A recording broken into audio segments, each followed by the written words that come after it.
railroad has been booming through Flagstaff for years.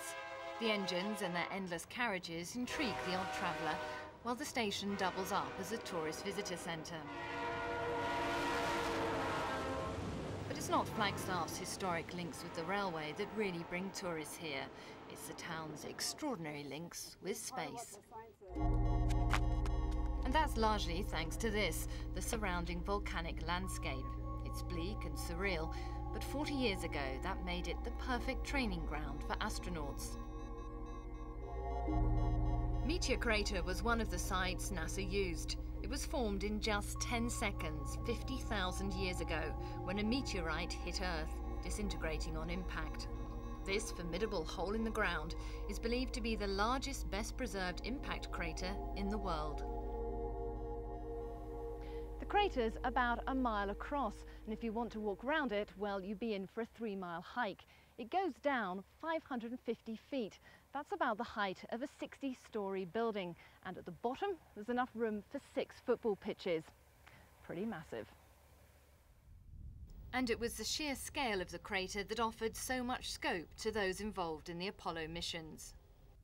They wanted to make sure their equipment worked, just like their jetpacks.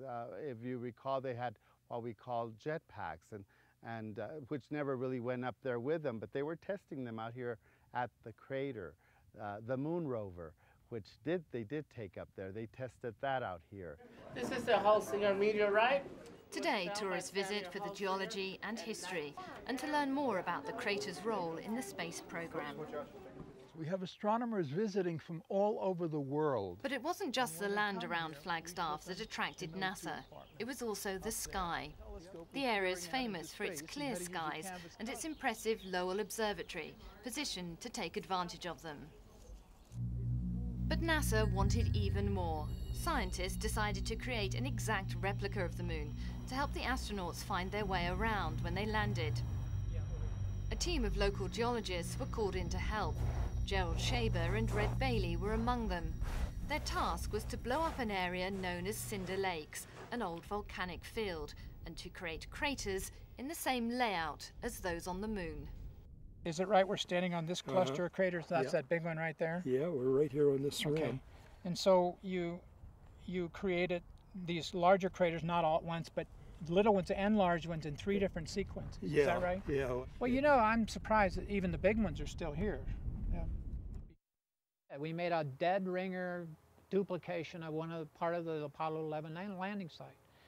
The city thought it was a good idea. NASA thought it was a great idea.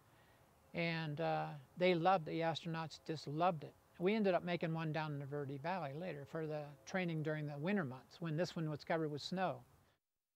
The scientists also taught the astronauts geology so they would know what moon rocks to bring back to Earth.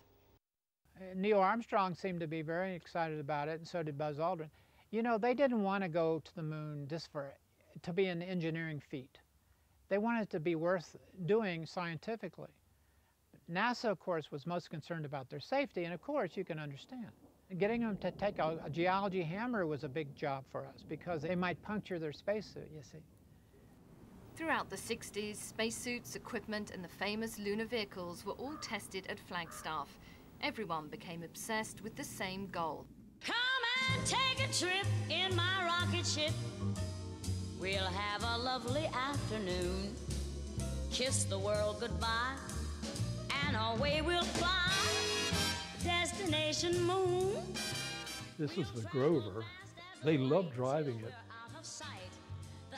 One of our geologists would play astronaut, and he would drive the vehicle around, and he would report to, we would set up what we call our Science Mission Control Center in a trailer.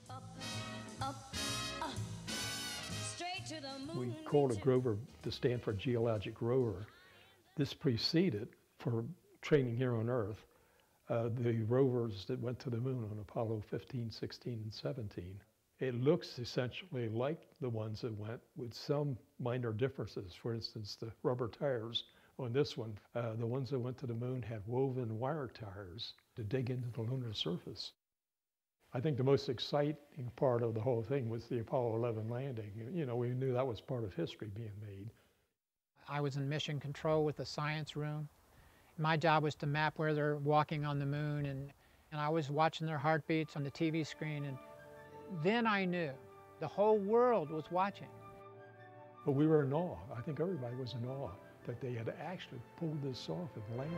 That's one small step for man. They had time to plant the flag, they had time to read the plaque on the leg of the ground, and they had time to talk to the President of the United States. And of course, we wanted to go out there and grab all the rocks they could. Roger, Dave, let's do a little geology. This is a real beauty.